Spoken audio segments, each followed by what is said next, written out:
എങ്ങനെയാണ് പറയേണ്ടതെന്ന് അറിയില്ല. പറഞ്ഞാൽ സ്ത്രീവിരുദ്ധ ചാപ്പ് കിട്ടുമെന്നും അറിയില്ല. കിട്ടിയാലും തരക്കേടില്ല.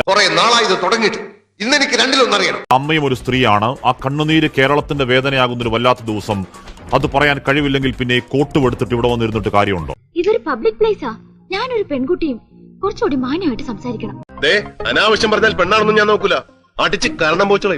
ദീപകിന്റെ തലക്കൽ കൊളുത്തി വെച്ച നിലവിളക്ക് പോലെ അച്ഛനും അമ്മയ്ക്കും കുടുംബത്തിനും ആ വീടിന്റെ ഒരേ ഒരു വെളിച്ചം താനെയങ്ങ് കിട്ടുപോയതല്ല. റീച്ചിനും ഷെയറിനും വേണ്ടി അഹങ്കാരത്തിന്റെ പരകോളിൽ ഒരു സ്ത്രീ അടിച്ചു കെടുത്തിയതാണ്. ഒരു കുടുംബം നാനാവിധമാക്കിയതാണ്. കയ്യിൽ കിട്ടിയിരുന്നെങ്കിൽ ഒന്ന് പെരുമാറായിരുന്നു. അങ്ങേയറ്റം വേദന ഉണ്ടാക്കുന്ന ഒരു ആത്മഹത്യയിലേക്ക് ചാടി വീണ് അവരുടെ രാഷ്ട്രീയവും മതവും ചികഞ്ഞ് 10 വോട്ടിനുള്ള സ്കോപ്പുണ്ടോ എന്ന് നോക്കുന്നവരുണ്ട്. ചെറുനക്കുന്ന ചെന്നായ്ക്കൾ അത്തരക്കാരെ വിട്ടേക്ക്.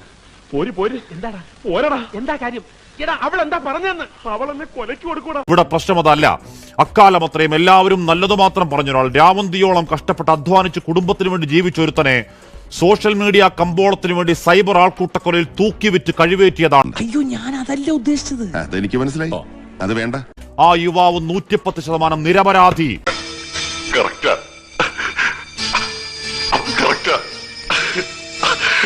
ഭാരമുള്ളൊരു ബാഗ് ഉയർത്തുമ്പോൾ അറിയാതെ പറ്റിയത് റീച്ചിന് പറ്റിയ ഒരു കോപ്പ് കിട്ടിയ ആനന്ദത്തിൽ ചിരിച്ചുകൊണ്ട് ലൈംഗികാതിക്രമം പകർത്തിയെന്ന് ആരോട് പറയാനാണ്? ആദ്യമിട്ടൊരു വീഡിയോ എറിച്ചില്ല. പിന്നെ ആ സ്ലോ മോഷൻ പല ആംഗിൾ എഡിറ്റ് ചെയ്ത് സാരോപദേശം തള്ളിക്കേറ്റിയ വീഡിയോ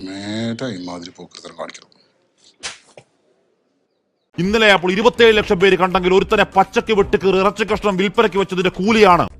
അതൊന്നും എനിക്കറിയാൻ മേല. ഇങ്ങനെ എന്തെങ്കിലുമൊക്കെ പറയുമ്പോഴേ എന്റെ മനസ്സിനൊരു സന്തോഷം ഉണ്ടാവുള്ളൂ. ഞാൻ എന്റെ സന്തോഷം നോക്കിയാ പോരെ. കഷായം ഗ്രീഷ്മയ്ക്കും കൂടത്തായി ജോളിക്കും വേണ്ടി വാദിച്ചവർ ഇവിടെയും ഒരു ഹാഷ്ടാഗ് അവൾക്കൊപ്പം ഉണ്ടാക്കി ഇറങ്ങുന്നുണ്ട്. സ്ത്രീപക്ഷ കാപട്യങ്ങളെ നാണമുണ്ടോ? ഇവനെയൊക്കെ വള്ളിച്ചൂടിൽ അടിക്കാൻ ഇവിടെ ആളില്ലാഞ്ഞിട്ടാ.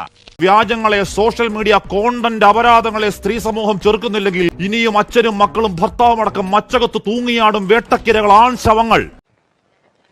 ആരോട് ഇതിങ്ങനെ എത്ര വട്ടം പറഞ്ഞു? ഏതോ സമാന്തര ലോകത്ത് ലൈക്കത്രയെന്ന് നോക്കി പൂണ്ടിരിക്കുന്ന പെർവേർട്ടുകൾ അടങ്ങരുത്. ഫോണും തൂക്കി ഇറങ്ങണം. ഗോവിന്ദാപുരത്തെ അമ്മയുടെ കണ്ണുനീരും മകന്റെ വായ്ക്കരയും കൂടി പിടിച്ച് വീഡിയോ ഒരു മ്യൂസിക് ഇട്ട് തള്ളിക്കേറ്റ്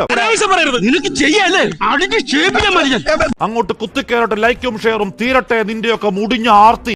എന്റെ കയ്യിൽ അവനെ കിട്ടിയേ ഞാൻ അവനെ അരിഞ്ഞു മുളകിട്ട് അങ്ങനെ തിന്നിടോ.